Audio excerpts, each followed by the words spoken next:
What is up, guys? Welcome back.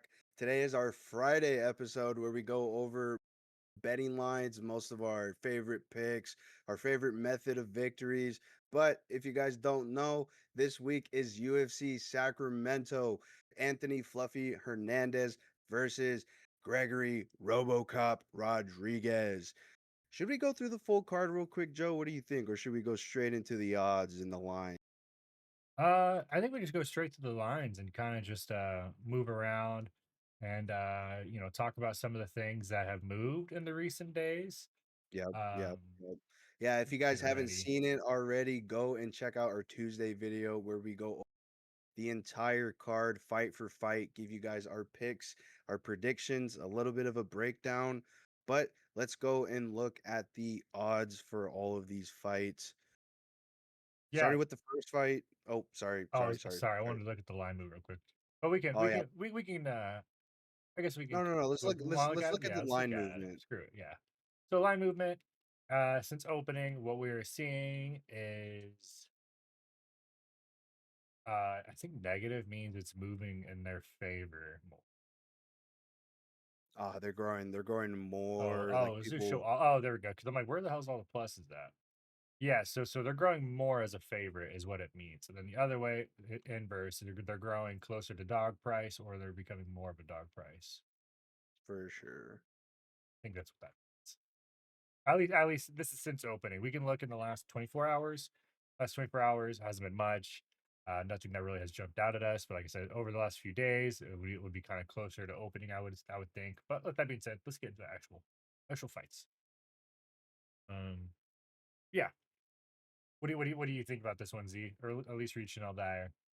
Yeah, so we got Chanel Dyer. Me and Joe both are on the pick on the side of Chanel Dyer. I honestly think Chanel Dyer is gonna get a nasty KO win here. I mean, if you guys haven't seen Dyer fight, she's a really nasty kickboxer. She uses a lot of leg kicks, and yeah, Chanel Dyer plus money for the knockout. I I will. like that a lot. What I will say about Elise Reed, when I went and read her record on ESPN, all her losses are inside the distance. So that is one thing to note. She is whatever something in five, 8-5, I think, and all five of those losses are either by knockout or submission. So Yeah, Dyer is also just really clean. I mean, her fight against Ravina Oliveira, she landed a nasty head kick on Oliveira, wobbled her, and then just went straight on the gas pedal. Did not give Oliveira any room for recovery. She landed nasty combinations, ended up throwing knees up the middle, and then grounded pound TKO win. I think she's probably going to do the same here, but in my opinion, she's going to put Elise Reed out cold.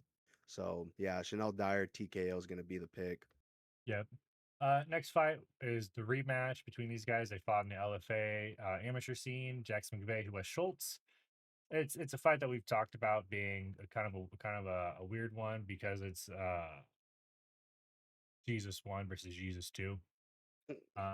Anyway, no, this is gonna be a good fight for one of these guys. It's gonna be a bad night for the other guy because I do not think this fight's gonna go to the scorecards. I think the vast majority of people agree with that. The way Jackson McVeigh gets it done would be by knockout. I would think would be a plus 180. There's a stat I saw where he has only been in the octagon for 7 minutes at the most, which is like basically halfway into round two. And then Wes Schultz, he is just I don't know. He's the other side. He's I feel like he is the B side of this. But his submission game is really good. I think if this fight ever touches the ground, it's gonna be Wes Schultz's territory all day. If Jackson McVeigh doesn't want to fight at range, which he normally doesn't, he likes to fight inside. Then I think this could be problematic because Wes Schultz obviously wants to get a hold of McVeigh and take him down because that's how he won the first fight was by an armbar in like 40 seconds or something like that. Um, not I haven't really eyeballed too much as far as round props go, but I think the fight not going the distance, it's a minus 430. The over under is at 1.5. I have a sneaky suspicion this could maybe touch the second, third round. Over 1.5, I think, is very doable. At least that's how I view it. I mean, Wes Schultz has shown to have a pretty problematic gas tank, but like I said, if he's a guy that's wanting to get this to the ground, I think he's okay and may preserve the gas tank for the later rounds. But yeah, is there anything in this one you were looking at, Z? I mean, if you guys don't know, I'm on the side of Wes Schultz here, the underdog. If you're not feeling too confident in picking McVeigh or Schultz, especially since Joe had mentioned, they have fought before. Wes Schultz landed a fucking submission in the first round, and I believe it was really early too, really early. Mm. But I would take this fight to end inside the distance. If you were to pick a method, I would honestly say submission. I think this fight doesn't end by submission. So if you could find that prop, just fight ends straight, straight by submission. Oh, I know Caesars offers it, but I don't know if they have the lineup on here or not. Just fight ends by submission. and sometimes I think I saw it with DraftKings where if you pick a specific method, uh, I think it voids if something happens. I can't remember if it was the method of victory that does it, or if it was something else. But there's like something on the sportsbook that like you pick it, and if it doesn't happen, then it voids or some shit. It was something weird. I'd have to go For find sure. it. For But sure. yeah. Anyway, let's move on to the next one. Gage Young and Stanley. He's not Stan. He's a Stanley. Dorsenville. So I've been seeing ever since we talked on our Tuesday episode about Stan. I've been seeing a bit more things about him, and apparently, everyone's kind of has holds him in high regards. They think he's really athletic. They think his skills are, uh, you know, basically on prospect watch. They think he's solid. They think that he's UFC ready. Uh, I don't know. I I I I think you and I can both agree that we definitely side with UFC experience. Especially over the last, year plus of us doing this show, we have kind of learned that the hard way, because last year and part of this year, we saw a lot of debuters who came from good promotions that we thought were going to be fucking amazing, like Patchy Mix, and they come over and then they're just total duds in the UFC. Not saying that that's gonna be the case for Stanley, because Stanley obviously he's not coming from a big scene. He's coming from LFA, but yeah, that's just something I want to point out, because UFC experience I think matters a lot. Because Gage Young especially has fought some good competition while he's been here. He's fought Clone Salkild on the Contender Series, went to decision with Salkild. If that tells you anything, Salkild has been on a tear lately with finishes. So I think that loss has aged, especially with how it happened. Um, he's been in there with Elder. Elder's been hurt, but Elder is another really solid guy. I'm hoping they book him soon. But yeah, Stan, I mean, this is a fight that I think could go the distance. Um, but Gage Young, I would really, really hope that he would get a knockout, or just make this very convincing that he is the A side of this. Uh, but yeah, that's my 2 cents on it. I would think that if you could really get on a double chance of a Gage Young by KO or decision, that's probably the way I would play it, because it would be hard to play one side and not the other, because Stan doesn't have too big of a record. I don't know all that he's capable of, but I think it being short notice should be convincing enough to play the guy that has been in a fight camp for competition already. Yeah, and I mean, with all that being said, for me, I'm just gonna take Young money line. I am leaning like if you were to pick a prop, in my opinion, I am leaning towards a decision. And I mean, there's not really much else to say that Joe hasn't already said. So the Stanley guy is actually pretty good. A lot of people, like Joe said, hold him in high regard. Gage Young, on the other hand, he's just fought tough competition. So, and we've seen it in the UFC, and Yeah. that holds a lot of weight. So yeah, if you were to bet on this, I would honestly just take the money line of Gage Young, pair it up with a couple more, maybe Barbosa that we're about to get into round one, Mhm. Lyrian Douglas round one. Get But into yeah, it. let's get into the next one. Marcio Barbosa. If you guys do not know, this guy has 15 round one knockouts. This guy is a monster. He is a monster. He isn't like one of those guys too who is very like in your face, like really fucking blowing his gas tank. He's patient. He's patient Very and patient. he waits for his moment. I mean, we saw it in his in his debut with Dennis Bajukia. He just flattened him out when Dennis finally flew something. Barbosa just stepped in and just laid him out. It was insane. I think he's gonna do the same thing here with Ryan Coos. If you guys don't know about Ryan Coos, he is obviously making his debut here, and he is the nephew of Mike Perry. Yeah, There's not really much to bet on, especially with Barbosa being such a heavy I mean, favorite. look at that. So yeah, almost minus 450 for a knockout. I mean, your best bet is to take a two-legger off of this fight and probably do Barbosa knockout and under 2.5 rounds, or Barbosa knockout in round one, and then pair that up with something else. Other than that, there's not really much else to talk about for this. I will say this though. I will say this. This is even though Barbosa is such a heavy favorite, we're not. I highly doubt we're gonna see something like how we saw on the last card with such a massive favorite just getting smoked out. No, I don't think we'll see that here. I think Barbosa's record kind of speaks for itself. So, with that all being said, let's move on to the next fight, which is what, Joe? it is Chris Taco Padilla and Nasrat Hapgrass. It's a good fight. It's a fight that has seen some weird line movement. It's not moving in the direction that I think Yeah, either of us anticipated whatsoever, because I think we both view Taco as a really good UFC level fighter. I think he's a guy that, should be fighting maybe closer to top 15, if not in the top 15. He's on a pretty good win streak right now. And that draw he just had with Markel Medeiros should not have been a draw. The media all said, 30-26, 30-27s for Taco. Not one of them said Medeiros. So that tells you how lopsided and stupid the judging was in that fight. Hapgrass, he's coming off the knockout loss, the head kick knockout to Southfield, which was almost a year ago. So he's basically coming to this fresh. Um, but yeah, I like Padilla in this. I think the activity that we've seen from him has been good. He's been fighting pretty solid competition, guys that are on the up and up with him. Um, and yeah, I think he should get this one done. How he gets it done, that is kind of the tough one here. I think he's violent. I think the violence is gonna be the answer here, and I would love to see a Padilla knockout because obviously he can't leave it in the judge's hands, you know? He just had it with Medeiros, where he left it in the judge's hands and it went five went fifty, south. Where's this at? 550 for the Padilla knockout. I'm not reading that right, am I? That's insane. That is insane.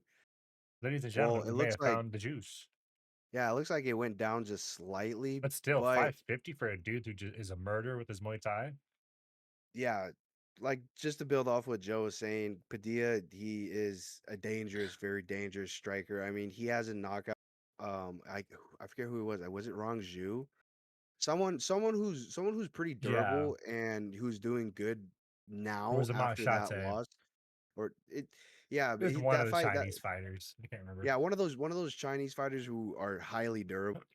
Padilla ended up knocking him out by doctor stoppage. So I can only imagine if Hackpross doesn't have any answers for Padilla's stand-up game, that knockout prop is just insane to me because Padilla's dangerous. That's pretty much it.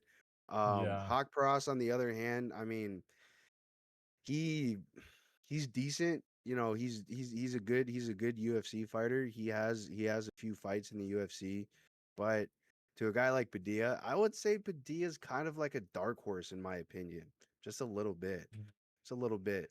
But Padilla also being one of my underdogs of the week, I'm obviously all over his money line, but Taco by KO is most definitely going to be something I sprinkle a little bit on.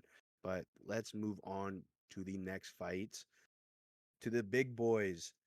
Canadian Jex in Ninjexku, sorry, Shamil Gaziev. Are you you were on Gaziev, right? You were on Gaziev? I still am. I'm still on the side of Yep. Gaziev. Yeah, me too. Still on the side of Gaziev. It's kind of cool seeing him hang out with the guys from Full Violence. Mhm. That kind of makes me feel like Gaziev's gonna get it done by knockout. I feel Is like Gaziev's gonna get it done inside the distance. Um, you don't wanna see a maybe even a a submission. fucking blob fest going to I decision? really I really hope not. Gaziev, like we had talked about in the Tuesday video, really impressed us when he fought Brando Parakick, even though he did get knocked out. But I'm really eyeing a Gaziev finish here, and I think it could be a knockout in my opinion. Yeah, I agree 100%. The Gaziev knockout side is definitely the side to play here. I mean, Kennedy, he is coming off that draw with Buchecha, and he's just looked rather unimpressive in his time at heavyweight. I thought it was gonna be something fun. He lost to Walter Walker, a top 15 guy. Lost to he drew with Buchecha, a guy who is one of the bottom of the barrel heavyweights at the moment. Great at BJJ, not good in the UFC. Um, and yeah, Kennedy has just yeah, he's not been very impressive. Kaziev, even though he lost to Brando, the beating he took and the durability he showed in that fight, I think was what impressed me the most. In that fight, Kaziev, when he fought Thomas Peterson, smoking out Peterson, he's good. I think the gas tank is my big question mark for this fight. Um, shouldn't really matter though. I think this might be a fucking one round. They go bang it out and it just pause. They bang it out and they just it's over. I think He ro- Azia by he knockout is definitely he, the play. he rocked Brando when they fought too. He That is rocked true. Brando. Yeah.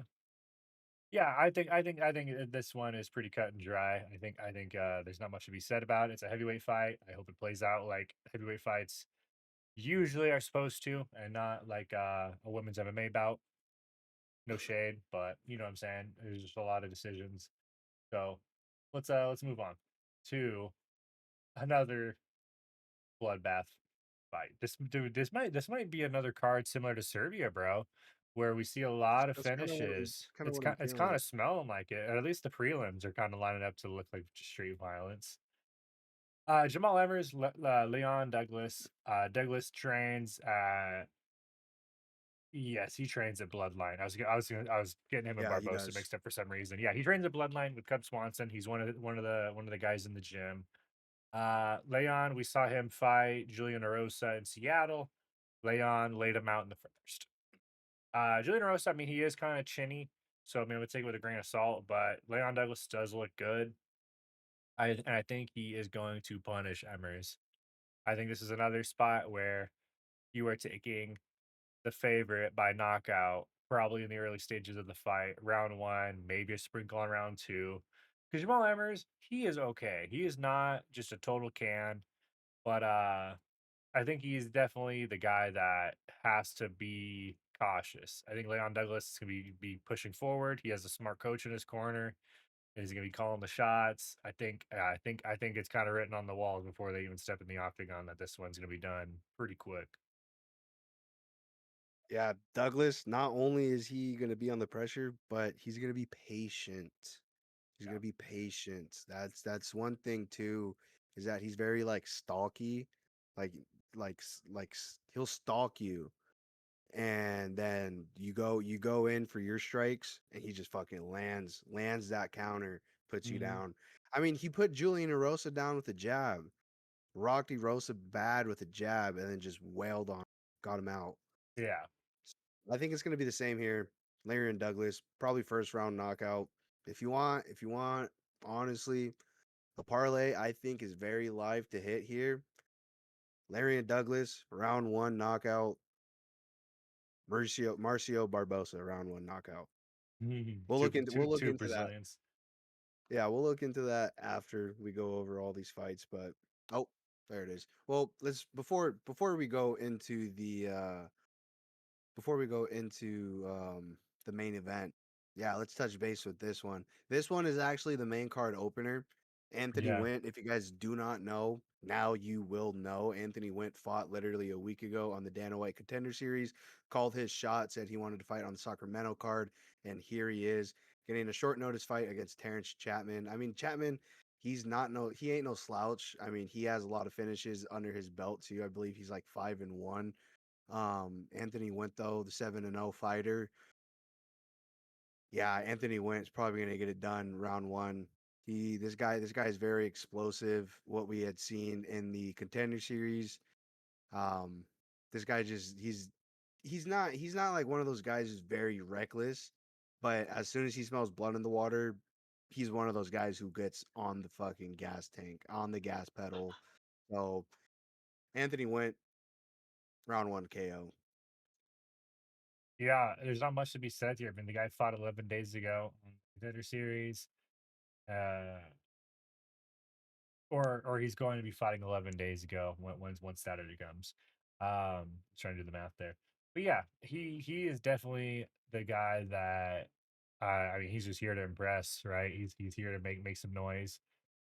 Chapman, both these guys fought the same guy. I talked about that on Tuesday. I won't talk about it again, but let's keep that in mind that Went was, you know, very early in his career, like 2 fights in when he fought that guy. I think now we've seen the skills kind of evolve a little bit, seen him kind of grow more comfortable inside the octagon. You know, the guy used to line up on the gridiron for a living. Now he's making making his himself heard inside the octagon. And I think he's gonna be a guy to watch in the coming next coming months. Because if he wants to be this active, I mean, it's impressive for a guy to call his shot for like, hey, I want to fight Sacramento next week. Uh, we love to see that. Dana likes to see that. So I'm sure we may see this guy fight again this year, depending on how quick and easy he gets this one done. And That'd be insane. that would be a fucking awesome thing to witness. But yeah, when is the pick? That's pretty obvious here. And this actually isn't the main card open. The This is out of is order. it above? We're way out of order, but that's okay. We'll just break it down how Oh, we we're see it way on out of here. order Yeah, let's break it down how it looks on here. for sure. Because I can move it around when I do the editing. I'll move it around. Yeah. So just break it down as Rodrigues and Chavez. Oh, okay, my fault. I was like, what are you talking about? No, Yeah. kind So of the kind of next. kind of kind of like what Oh, we do with the quick picks. yep, yep. Yeah, so the next fight we got is Carly Judice versus Julissa Chavez. Judice still is a heavy favorite against Chavez. And I mean, it's understandable. If you guys don't know who Judice is, her nickname is Crispy, and she has crispy fucking striking, crispy Mm. boxing. So if you were going for a finish here, I would go Judice. Judice probably by knockout, maybe rocks Chavez, gets Chavez, worried about the striking. Chavez shoots for a sloppy takedown. Judice gets on top, lands some nasty ground and pound. Referee steps in and calls it. That's something I see is very live here. But I also see Chavez maybe really trying to survive against Judice and pulls out the grappling because Chavez is a pretty decent grappler. I don't think she could stand and bang with Judice. So yeah, Judice knockout or Judice decision. Yeah, Judice will definitely either win by knockout, sub, or decision. Just yeah, I mean, just yeah, I mean, there's there's nothing else. There's nothing else to It's really touch on this. yeah. Chavez. I mean, she's the undefeated fighter. And so I think when I originally saw that, I think that's why I was a little confused. But then, like I said, her contender series fight, she absorbed a lot of damage. She was in a war with Montenegro. Montenegro has now got a fight booked in UFC against the girl from Ultimate Fighter, French girl. Yeah, I saw that. Yeah, Um, but yeah, Chavez, you could argue may have or should have lost that fight. But yeah, we'll move on because there's not much to really break down on this one. But Carly Judice is one of my locks of the week. Next one, Markel Maderos, Mason Jones. This is a fight that has all the makings of being fight of the night, especially with the style that Mason Jones fights with. It's exciting, it's fun. He's not going to be boring and really look to stall. He's going to always be advancing position, even in his wrestling. His wrestling, very dominant. We saw that when he fought Belagioki. He really came down with the ground and pound, looked for chokes. Yeah, he's active. It's a fun style to watch. The second stint, Mason Jones has kind of been an animal. He's been a guy that I've held in high regards since I've seen him return. Medeiros, honestly, not a big fan of the guy. I think for, him being 11-1, I feel like his record doesn't speak for how unpolished I feel he is. I think the way that he robbed himself to a draw with Taco, who we just talked about earlier.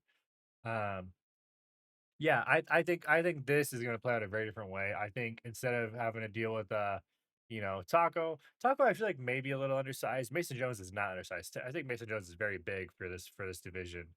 And he's violent. And I think he's gonna do more than just stand in your face. He's gonna look to take you down and show you levels. He did it with Axel Sola. I think Medeiros is next up on his list. How I see it playing out, Mason Jones. It's either for me. I'm kind of feeling the submission side for Mason Jones. Is that silly?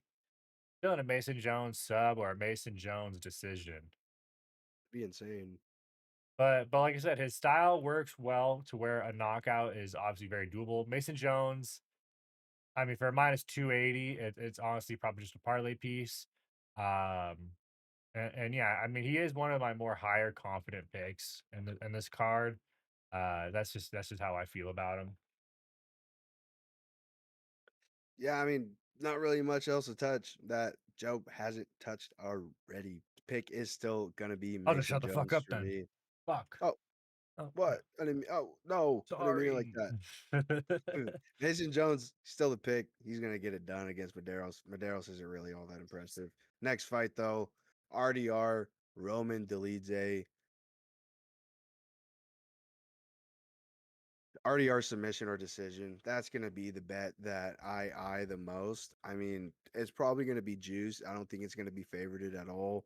A lot of people probably think it goes that route. Dolidze though, I mean, he's pretty durable, but seeing the way he got bitched by Fluffy, I think RDR is probably gonna bitch him the same way. Yeah, one thing to mention that we forgot to mention on the Tuesday video, just so it's out there, this is a light heavyweight fight for both these guys. RDR's debut, not having to cut that 20 pounds to go make middleweight.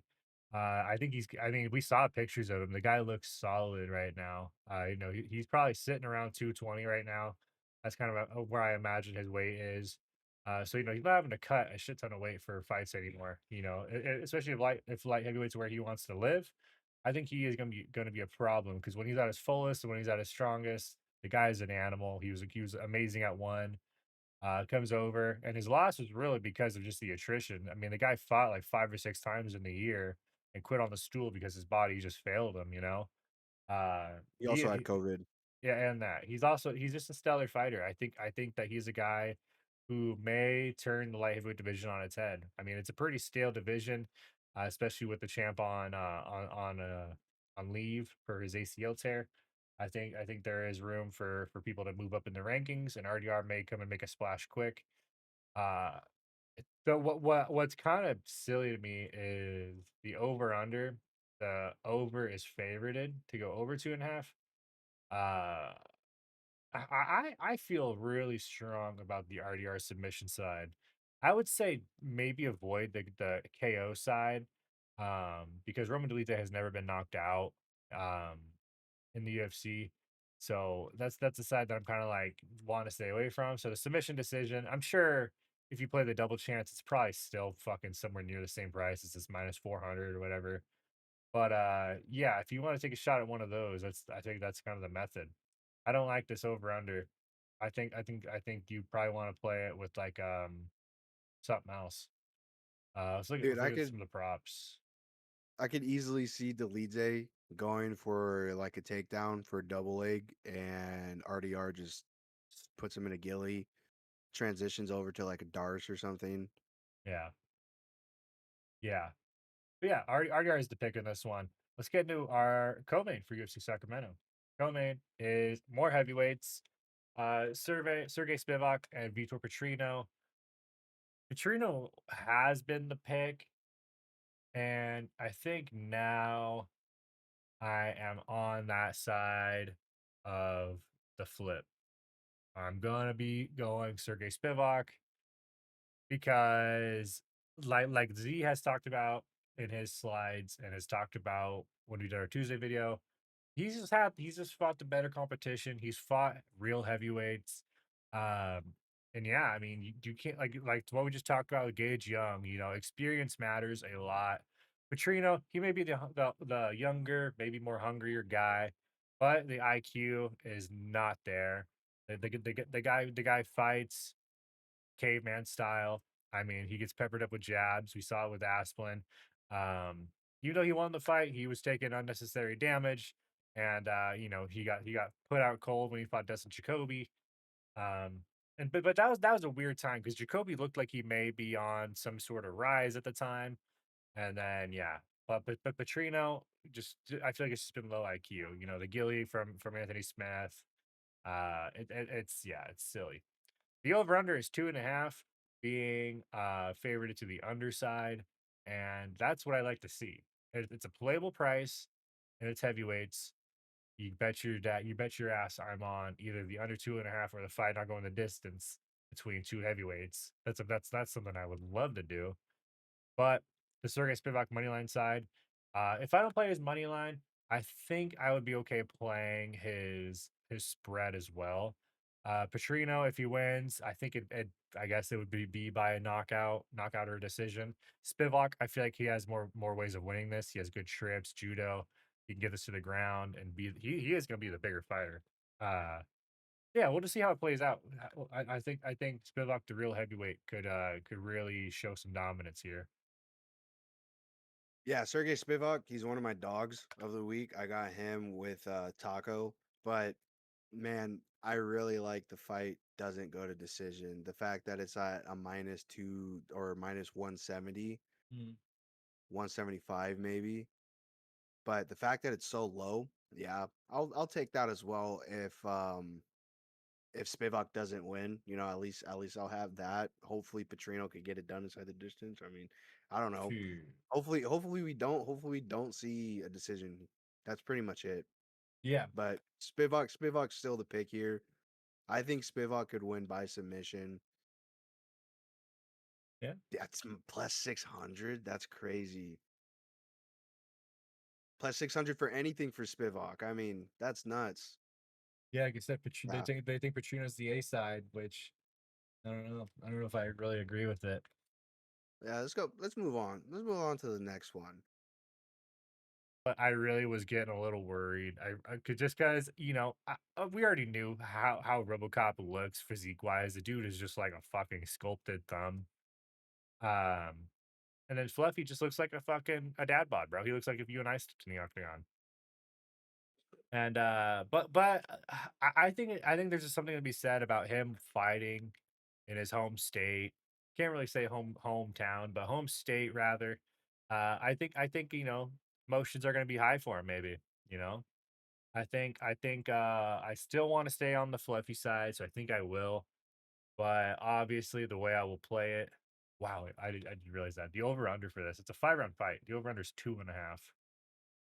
So here's how I see this. The under 2.5 is the RoboCop side. The over, you're probably playing with the fluffy side. Because that's really where this is gonna we're probably gonna see a big fall off one way. Either RoboCop is gonna detach Fluffy's head from his shoulders, or he's gonna get dragged to deep waters and gas out like he did in the Cannoneer fight, and then just get smoked down by Fluffy just being the constant hammer. Uh Interesting. Yeah, I might alt that a little bit. Maybe I'll do the over under at 3.5 because yeah, I think once it's getting to the later rounds, I think we'll probably see something interesting.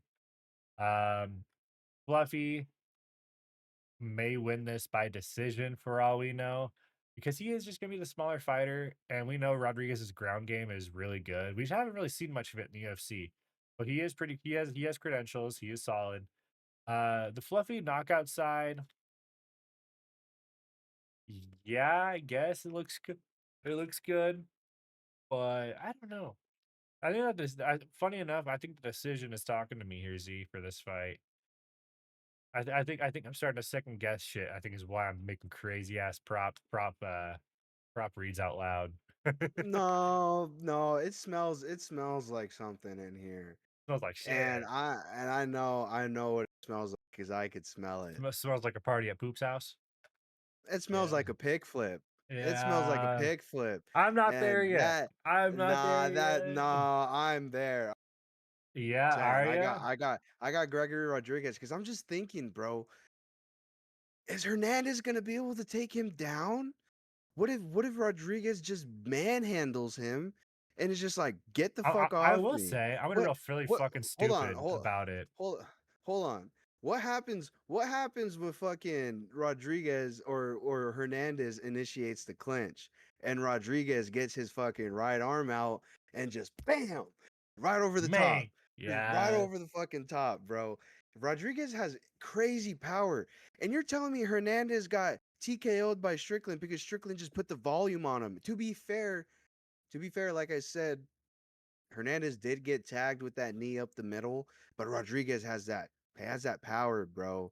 And I just question the game plan of Hernandez stepping into this fight with such a heavy power puncher like Rodriguez and a guy like you just said.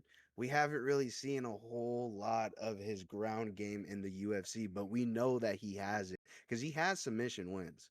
Rodriguez has submission wins underneath his belt.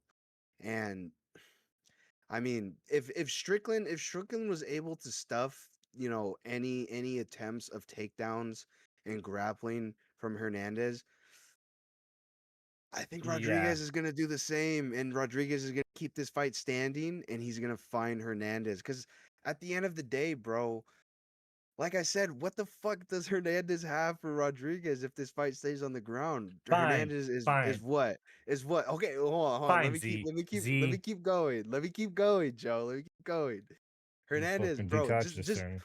just imagine, just vision it. What the fuck is Hernandez gonna do when Rodriguez is just stalking him down on the side of the octagon along the cage, and Hernandez is just bouncing left and right? Rodriguez is just gonna find that fucking shot and just, oh my god, bro. Rodriguez, yeah, pick flipping, official pick flip. Give me Gregory Rodriguez as the underdog in the main event of UFC Sacramento. If you don't want to play the prop, play his fucking money line. He's already the underdog, but if he gets it done, I say he gets it done by knockout. I'm doing it, Z. I'm pick flipping too. Wow. So okay, just want to keep this in mind. I had Spivak. I had Spivak. Joe pick flipped on Spivak. Joe pick flipped to Spivak. Damn. I got And this now good Joe card. is officially pick flipping to Gregory Rodriguez in the main event. Yeah, I go wherever Z goes.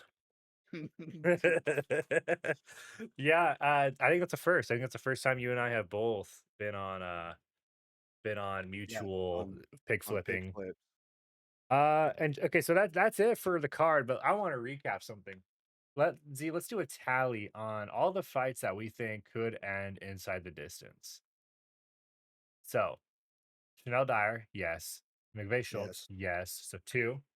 Gage Young, I'm gonna say no. Uh, I'll play on the safe side. Marcio Barbosa, yes. Three.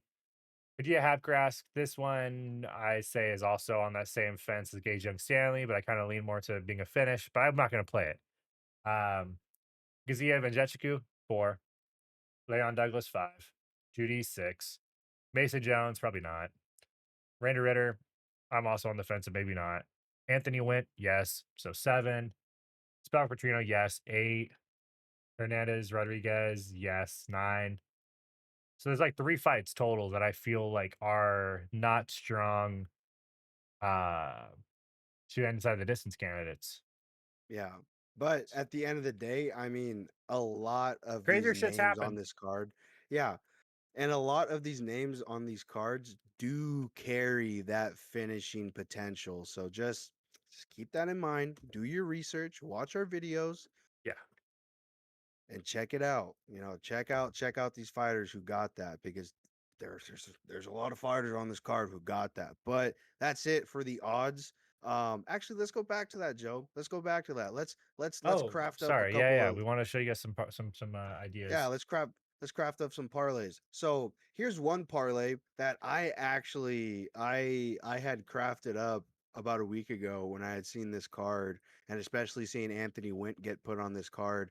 And I've seen a couple of other, kind of influencers, social media guys put this same exact bet out. So the bet is going to be Barbosa by knockout and under rounds. Knockout under rounds. Probably just do under 2.5 because that's probably the most common one. I mean, this should be an over under one Or and a half. One and a half is closer to even. That's usually what it'll be. Do that. All right, let's do that. Whatever. yeah, just do that. And then the next one, it's gonna be Larian Douglas by knockout and under rounds. Under one and a half. And then you're gonna want to scroll all the way down to the Anthony Wint fight. Oh, it's on a different page. Go. Oh, it won't let me do it because it's on a different page. Oh, Oh, or will it? well, Hold on, it popped back up when I did it. Hold on. Sorry, I haven't done that before. Will it be there? It will not be there. Fuck. It won't. Oh, damn. oh, Well, Foxy, you that fucked that, it up. that that's okay. The odds for those two legs alone That was still looking has at plus like a 300. plus, yeah, like a plus 300. So if you wanted to add just a little bit more salt and pepper on that, maybe a little bit more garlic, take Anthony Went, same thing, knockout under rounds, or even Anthony Went round one. Even if you wanted to get a little bit more juice on that, take all those and just change it to round one knockout for every single one of those fighters. You're probably looking at a plus 400, maybe 500. That's pretty good in my opinion. Yeah, I don't have any plays in mind, but what I do have for you guys is again, you guys see this once a week, and you guys still haven't joined, and we want you guys to because what we do is post free slips. It's full transparency. Oh, full transparency. We show you guys everything. We talk about everything. We kind of do our recaps as the fights go, as our tickets go. And yeah, I mean that's where you're going to be seeing all the transparency, and you're not going to see that from a lot of other influencers, a lot of the cappers, whatever you want to call them. Guys will usually just wipe their ass with their play and then move on. That's not how you're going to learn in this sport. It's not how you're going to learn in the gambling game of just MMA in general. You got to know what to look out for and how to look for things. And that's kind of what we do. We always try to do our best research where we can, and that's kind of what these videos and why we started this thing was for basically that. Be on the education side and basically make everyone else a fan of the sport because we're big fans of it. Um Yeah, I mean, yeah, 100%. At the end of the day, regardless if we're sitting here, we're talking about gambling on these fights, putting money on these fights. We were fans. We were fans before fans before. fucking sports before sports betting became all Yeah. popular.